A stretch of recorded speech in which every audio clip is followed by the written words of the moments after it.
Front പീസാണ് നമ്മൾ ആദ്യം അടിക്കുന്നത്. ഇത് കണ്ടോ, ഈ വരയിലൂടെ ഇങ്ങനെ തയ്ച്ചിട്ട് നമ്മൾ നല്ല വശവും തമ്മിലാണ് വച്ചിരിക്കുന്നത്. ഇത് മറയ്ക്കുന്നതിന് വേണ്ടിയാണ് ഇങ്ങനെ വച്ചിരിക്കുന്നത്. ഇനി നമുക്ക് തയ്ക്കാൻ നോക്കാം. വരയിലൂടെ തന്നെ ഇങ്ങനെ തയ്ക്കുന്നു. ഇത് നമ്മൾ കുറെ ഭാഗങ്ങൾ തയ്ക്കുന്നത് മൊത്തം കാണിക്കാൻ പറ്റില്ല, സമയം ഒത്തിരിയാകും. അപ്പൊ കുറെ ഭാഗങ്ങൾ കാണിച്ചു തരാം. ഈ കഴുത്തടിക്കുന്നത് കാണിച്ചു തരാം. ഇത് നേരെ കൊണ്ടുവന്ന് കുത്തി നിർത്തി. ഇനി നമ്മളിവിടെ തിരിച്ചു. ഇതെല്ലാ വശം ഒരുപോലെ ആണോ എന്ന് നോക്കണം. ഇനി വീണ്ടും നമ്മൾ ഇങ്ങോട്ട് അടിച്ചു പോരുകയാണ്. കഴുത്തിന്റെ ഷേപ്പ് എങ്ങനെയാണോ അതുപോലെ തന്നെ തയ്ച്ചിട്ട് വേണം നമ്മൾ മറച്ചെടുക്കാൻ. ഇതിന്റെ കഴുത്ത് ഇത്രയും വീതിയിൽ നമ്മളത് വെട്ടുന്നു, മറയ്ക്കുന്നതിന് വേണ്ടിയാണ്.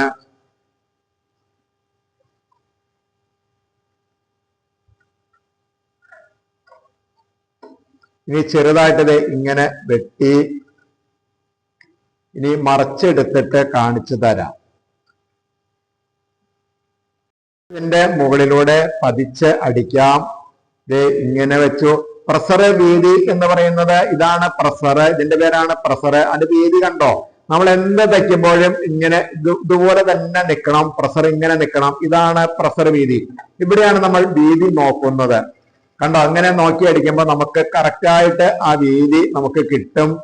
അപ്പോൾ നമുക്ക് പുതിയ ഇതായിട്ട് തയ്ക്കുന്നവർക്കെല്ലാം ഇങ്ങനെ ചെയ്യാൻ പറ്റും. തയ്യൽക്കാരികൾക്കെല്ലാം അറിയാം. പക്ഷെ പുതിയതായിട്ട് വരുന്നവർക്ക് വേണ്ടിയാണ് ഇത് പറയുന്നത്.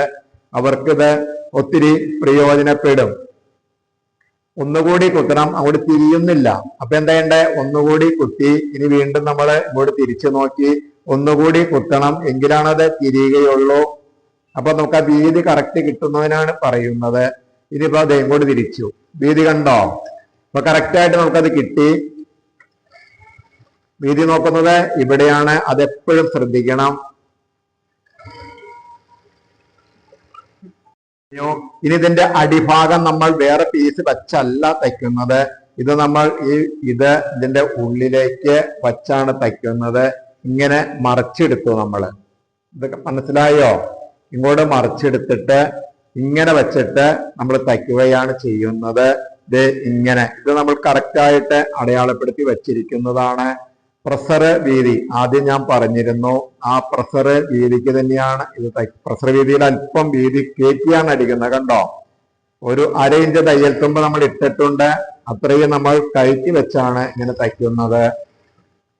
ഇവിടെ കറക്റ്റായിട്ട് ഇവിടെ കൊണ്ടുവന്ന് നിർത്തണം, അല്ലെങ്കിൽ മുൻവശത്ത് ചുളുക്ക് വരും. ആ വെട്ടില് കറക്റ്റ് നിർത്തി ഇനി ഇങ്ങോട്ട് തിരിച്ചു, ഇങ്ങോട്ട് തയ്ച്ചു പോന്നു. വി ആയതുകൊണ്ട് അവിടെ പീസ് വെച്ച് തയ്ക്കാൻ ബുദ്ധിമുട്ടാണ്. ഇനി നമുക്ക് ഇങ്ങനെ ചെറുതായിട്ടൊന്ന് വെട്ടിയിടാം. ഇനി മറയ്ക്കുന്നത് മറച്ചിട്ട് കാണിച്ചു തരാം. ഇത് കണ്ടോ, വി ഷേപ്പ് വന്നില്ലേ? നമ്മളിത് മടക്കി തയ്ക്കുകയല്ല ചെയ്തത്, ഉള്ളിലൂടെ പിടിച്ചടിച്ച് ഇങ്ങനെ മറിച്ചെടുത്തു. അപ്പോൾ നമുക്ക് ഇങ്ങനെ കിട്ടി. വി കട്ടാകുമ്പോൾ വേറെ പീസ് വെച്ച് തയ്ക്കാൻ പറ്റില്ല. ഇനി നമുക്കിതൊന്ന് പതിച്ചടിക്കാം.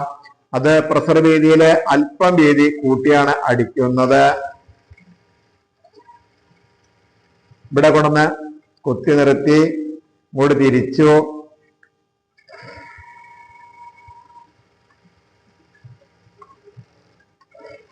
ഇനി ഇതിന്റെ സൈഡ് പതിച്ചടിക്കണം. ഇത് ഇങ്ങനെ, ഇത് കൂടുതൽ നിൽക്കുന്നില്ലേ, അത് പതിച്ചടിച്ചിട്ട് കാണിച്ചു തരാം. നമുക്കിത് വെട്ടാം. ഇതേത് നമ്മളെ പതിച്ച് അടിച്ചു കഴിഞ്ഞു. ഇതെങ്ങനെ വെട്ടിക്കളഞ്ഞു. ലൈനിങ്ങിന്റെ ഒപ്പമാണ് വെട്ടേണ്ടത്. നമ്മള് ലൈനിങ് വെച്ച് തയ്ക്കുമ്പോൾ എല്ലാവർക്കും അറിയാവുന്ന കാര്യമാണ്. എന്നാലും ഞാനിതിങ്ങനെ കാണിച്ചു എന്നേ ഉള്ളൂ. ഇതിങ്ങനെ വെട്ടിക്കളഞ്ഞു. ഇപ്പൊ നമുക്കിത് ഇങ്ങനെ ഫ്രണ്ട് കംപ്ലീറ്റ് കിട്ടി. ഇനി നമ്മൾ അടിക്കാൻ പോകുന്നത് ഇതാണ് പ്രിൻസസ് കട്ടിന്. നമ്മളത് ഒത്തിരി വീതി ഇല്ലാതെ വേണം നമുക്ക് ഇങ്ങനെ അടിക്കുവാൻ. അടിയിൽ നിന്ന് നമുക്ക് തുടങ്ങാം. വരയിട്ട് വച്ചിട്ടുണ്ട്. ഇത് കണ്ടോ, ഇത് നമ്മളിങ്ങനെ പിടിച്ച് അടിക്കാൻ പോവുകയാണ്. ചെറുതായിട്ട് അടിച്ചാൽ മതി. ഒരു തയ്യലിന്റെ പാട് കിട്ടിയാൽ മതി. നമ്മൾ കൂടുതൽ തുണി ഇട്ടിട്ടില്ല ഇവിടെ, അതുകൊണ്ട് നമ്മള് വച്ചതിന്റെ ഒരു പാട് നോക്കി കിട്ടിയാൽ മതി. അല്ലെങ്കിൽ പിന്നെ തുണി കൂടുതൽ ഇട്ട് വെട്ടണം. ഇത് നമ്മളൊരു ഭംഗിക്ക് വേണ്ടി ടക്കിന് പകരമാണ് ഇങ്ങനെ നമ്മൾ ചെയ്യുന്നത്. ഇവിടെ വളവ് വരുമ്പോൾ ഒന്ന് ശ്രദ്ധിക്കണം. ഇതുപോലെ തന്നെ വളഞ്ഞ് കിട്ടണമെങ്കിൽ, അല്ലെങ്കിൽ അവിടെ കൂർത്ത് വരും, അതൊന്ന് ശ്രദ്ധിച്ച് തയ്ക്കണം.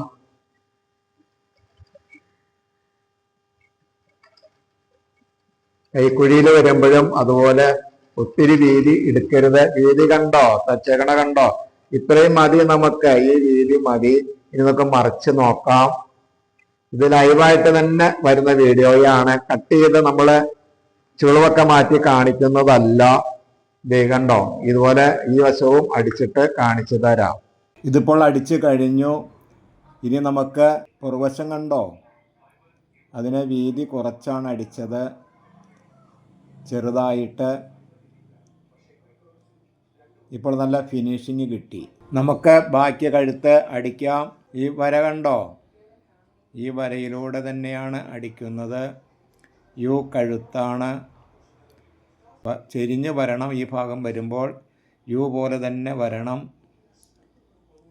ഇതിപ്പോൾ അടിച്ചു. ഇനി നമുക്കത് വെട്ടിക്കളയാം. പ്രസർ വീതിയിൽ വീതി നിർത്തിക്കൊണ്ടാണ് വെട്ടുന്നത്. ഈ വീതിക്ക് തന്നെ വെട്ടണം. ഇനി ചെറുതായിട്ടൊന്ന് വെട്ടണം, മറിഞ്ഞ് കിട്ടുന്നതിന് വേണ്ടിയാണ് ഇങ്ങനെ ചെയ്യുന്നത്. പ്രസർ വീതിയിലാണ് ഇത് അടിക്കുന്നത്. പ്രസറിൻ്റെ വീതി നോക്കി വേണം തയ്ക്കുവാൻ, എങ്കിലത് കറക്റ്റായിട്ട് വന്നോളും. അടിഭാഗം മറച്ചെടുക്കണം. കണ്ടോ, ഇതുപോലെയാണ് ചെയ്യേണ്ടത്. ഇനി അടിയിൽ പ്രസർ വീതിയിൽ നമ്മളത് തയ്ക്കുകയാണ്. ഈ വീതി മതി. അടിച്ചതിന് ശേഷം മറച്ചെടുക്കണം. അപ്പോൾ അത് ഫിനിഷിങ്ങിൽ വന്നോളും.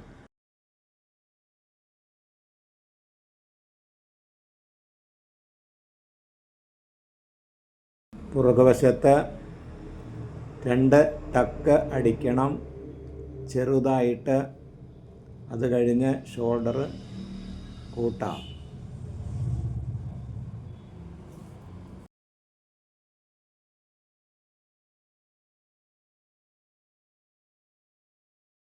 ഷോൾഡർ കൂട്ടിയതിന് ശേഷം ഒരു വശത്തേക്ക് അടിപ്പീസ് വച്ച് പുറമെ പതിച്ച് അടിക്കുക. ഇനി ബ്ലൗസിൻ്റെ കൈയാണ്. ഞെറിവിട്ട് വച്ചു. നമുക്ക് അടിഭാഗത്ത് ഒരു പടി വച്ചു. മറിച്ച് തയ്ക്കുന്നതിന് വേണ്ടിയാണ്. പ്രസർ വീതിയിൽ ഞെറിവിട്ട തയ്യലിന് ഇപ്പുറത്ത് കൂടിയാണ് അത് തയ്ക്കേണ്ടത്. പടി നമ്മളിത് ഇങ്ങോട്ട് മടക്കി വെച്ചു. ഇനി ഇതിൻ്റെ മുകളിലൂടെ നമ്മൾ തയ്ക്കുകയാണ്. ഇവിടെയും ഞെറിവ് വരാനുള്ളതാണ്. ഈ അരിക് ചേർത്താണ് നമ്മൾ അടിക്കുന്നത്. ഇങ്ങനെ അടിക്കുമ്പോൾ അരിക് ചേർത്ത് അടിക്കണയാണ് ഭംഗി. അടിയിൽ നിന്ന് മുകളിലേക്ക് മടക്കി അടിക്കുകയാണ് ചെയ്തത്.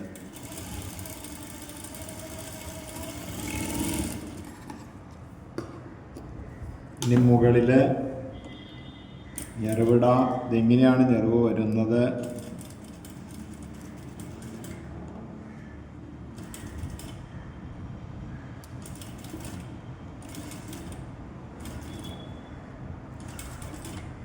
കൈക്ക് ഞെറിവിട്ട് പഠിക്കണയാണ് നല്ലത്. ഞാൻ ആദ്യം സൂചിക്കിട്ട് കാണിച്ചു, പക്ഷേ ഞാൻ ശീലിച്ചേക്കണ ഇങ്ങനെയാണ്. അതുകൊണ്ടാണ് കൈക്ക് ഇട്ട് പോയത്. ഇങ്ങനെയാണ് കൈ വരുന്നത്. കൈ കണ്ടോ, ഇങ്ങനെയാണ് കൈ വരുന്നത്. കൈയടിക്കാം. നമ്മൾ തയ്ച്ച് കഴിഞ്ഞു. ഇതിങ്ങനെ വെച്ചു. നടുഭാഗത്ത് നിന്നാണ് നമ്മൾ തുടങ്ങുന്നത്. ഇവിടെ ഇതിൻ്റെ ഞെറിവ് ഇങ്ങനെ നടുഭാഗം അടയാളപ്പെടുത്തി. ആ ഭാഗം നമ്മൾ ഇങ്ങനെ വച്ചു. ഷോൾഡറിൻ്റെ ഭാഗത്ത് വച്ചു. ഇനി ഇവിടെ നിന്ന് ഈ ഞെറിവിട്ട തയ്യലുണ്ടല്ലോ, ആ തയ്യലിന് ഇപ്പുറത്തു കൂടിയാണ് വരേണ്ടത്. അല്ലെങ്കിൽ ആ തയ്യൽ പുറമെ കാണും. ഇതിപ്പോൾ ഇത് കറക്റ്റാണ് വരുന്നത്. ഇങ്ങനെ തയ്ച്ച് പോകണം. വച്ച് നോക്കണം കറക്റ്റാണോ എന്ന്. ഇവിടെ വന്നതിന് ശേഷം മറിച്ചിട്ടു. വീണ്ടും അവിടെ നിന്ന് നമ്മൾ ഇങ്ങോട്ടാണ് തയ്ച്ച് വരുന്നത്. 2 തയ്യലുണ്ട് കൈക്ക്. ഇങ്ങനെ തയ്ക്കണയാണ് ഏറ്റവും എളുപ്പം. ഇതിപ്പോൾ ഇങ്ങനെയൊക്കെ പറയണത് എന്താണെന്ന് നിങ്ങൾ വിചാരിക്കും. കാരണം ഇത് തയ്യൽ പഠിക്കുന്നവർക്ക് വേണ്ടിയുള്ള ഒരു വീഡിയോയാണ്. ആദ്യമായിട്ട് പഠിക്കുന്നവർക്ക് ഇത് അറിയില്ല. അതുകൊണ്ടാണ് പറയുന്നത്.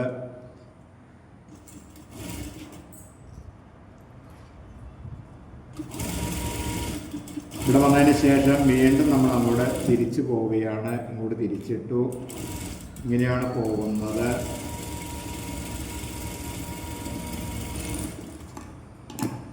നമ്മൾ ഇത് തച്ച് കഴിഞ്ഞു. ഇനി ഇത് സൈഡ് കൈവണ്ണം കൂട്ടുകയാണ്.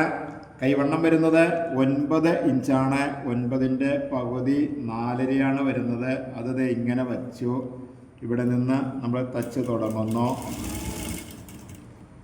ഇതിൻ്റെ സൈഡ് വണ്ണം വരുന്നത് 1 ഇഞ്ചാണ്. ആ 1 ഇഞ്ചിലേക്കാണ് നമ്മൾ തയ്ച്ച് പോകുന്നത്. ഇത് നമ്മൾ മുകളിലേക്കാണ് വയ്ക്കുന്നത്. ഈ പീസ് മുകളിലേക്ക് വെച്ച് വേണം തയ്ക്കാൻ. ആ 1 ഇഞ്ചിലേക്ക് ഇവിടെ തയ്ച്ച് ഇവിടെ നിർത്തി. 1 ഇഞ്ച് തയ്യൽ തുമ്പാണ്. ഇനി അടിഭാഗം കറക്റ്റ് ചെയ്തു. ഇത് ഈ തയ്യൽ ഉള്ളത് കൊണ്ട് അടിഭാഗം തയ്യലുള്ളതുകൊണ്ട് കറക്റ്റ് വന്നില്ല. ഇത് കണ്ടോ? അപ്പോൾ ഇങ്ങനെ വെച്ച് കഴിയുമ്പോൾ ഇത് കറക്റ്റ് വന്നു. ആ വെട്ടിട്ടപ്പോൾ അത് വലിഞ്ഞു. കണ്ടോ? ഇനി ഇങ്ങോട്ട് തയ്ച്ച് പോകാം.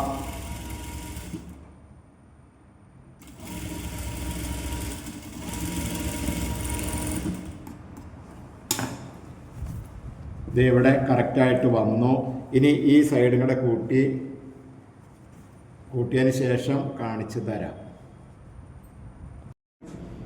ബാക്കി വശം വലിയവർക്കാണെങ്കിൽ സിബ് വയ്ക്കണം.